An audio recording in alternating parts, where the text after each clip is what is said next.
নজর রাখবো পরবর্তী সংবাদে। রাজ্যের আনাচে কানাচে প্রায় প্রতিনিয়ত চুরির ঘটনা ঘটেই চলেছে। তারই মধ্যে এবার কৈলাসহরের প্রাণকেন্দ্র থেকে এক ব্যবসায়ীর মোটর বাইক চুরি করে নিয়ে গেছে, এমনটাই অভিযোগ উঠে আসছে এবং ঘটনায় প্রশ্ন উঠছে শহরের নিরাপত্তা নিয়ে।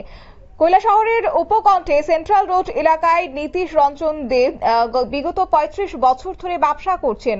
প্রতিদিনের মতো গতকালও নীতিশ বাবু ওনার নিজের একটি বাইক ওনার দোকানের সামনে রেখেছিলেন এবং রাত ঠিক 10টা নাগাদ দোকান বন্ধ করে বাড়িতে যাবার জন্য প্রস্তুত হতে দেখতে পান যে ওনার TR02B 4921 নম্বরের বাইকটি নেই এবং বাইক না পেয়ে তিনি হতভম্ব হয়ে পড়েন। আশপাশের দোকান মালিকরা বাইক চুরির খবর শুনে গোটা শহর এলাকায় খোঁজাখুঁজি শুরু করেন, কিন্তু বাইকটি আর পাওয়া যায়নি। শহরের নিরাপত্তার জন্য জনগণের করের টাকায় লক্ষ লক্ষ টাকা ব্যয়ে প্রশাসনের পক্ষ থেকে বিভিন্ন জায়গায় সিসিটিভি লাগানো হলেও তা প্রয়োজনের সময় কোনো কাজে আসে না, এমনটাই অভিযোগ তাদের। সিসিটিভি বসানোর পর থেকেই অধিকাংশ বিকল হয়ে রয়েছে। সঠিকভাবে দেখভাল কিংবা সংস্কারের কোনো উদ্যোগ নিচ্ছে না প্রশাসন। যাই হোক, এই বিষয় প্রসঙ্গে কি বলছেন বাইকের মালিকের, কি অভিযোগ রয়েছে শুনুন। দোকানদারি করি, আজকেও ঠিক সাইকেলটা আমি এখানে রাখছি। রাখি আমি একটু বাজারে গেছি, একটু বাজার করার লাগে। বাজার করে আনি আসলে আমার টুল বক্সে ডিম কাটি আসলে আমি আমার দোকানে ঢুকছি।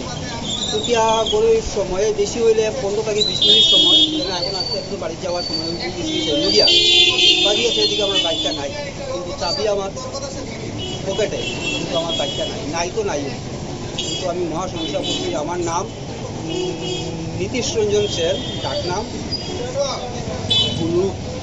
আমার বাইকটা হলো সুপার স্প্লেন্ডার ওল্ড মডেলের TR02B 4921। আমার শিক্ষিতার দোকান ইউনাইটেড শো হাউস। আমার দোকান কোনোদিনও এরকম কিছু হয়েছে না। কিন্তু এই আশ্চর্য ব্যাপার, আমি দোকানের সামনে বাইক রেখা, কিন্তু ওই 15-20 মিনিট আগে আমি বাইকের টুল বক্সের ভিতরে ডিম রাখছি।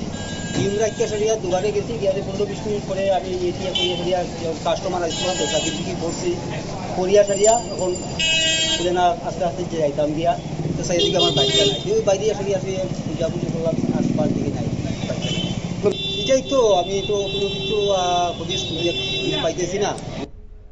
অর্থাৎ নীতিশ রঞ্জন সেনের অভিযোগ আপনারা শুনলেন এবং শহর জুড়ে সেই বাইকটিকে খোঁজাখুঁজির পরেও বাইকটিকে না পেয়ে নিরাশ হয়ে নীতিশ বাবু কৈলাসহর থানায় লিখিতভাবে অভিযোগ জানিয়েছেন।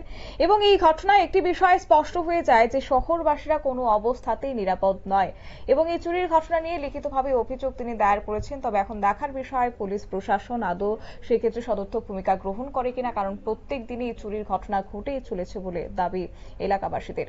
নিয়ে নিচ্ছি ছোট্ট একটি বিজ্ঞাপন বিরতির সঙ্গে থাকুন।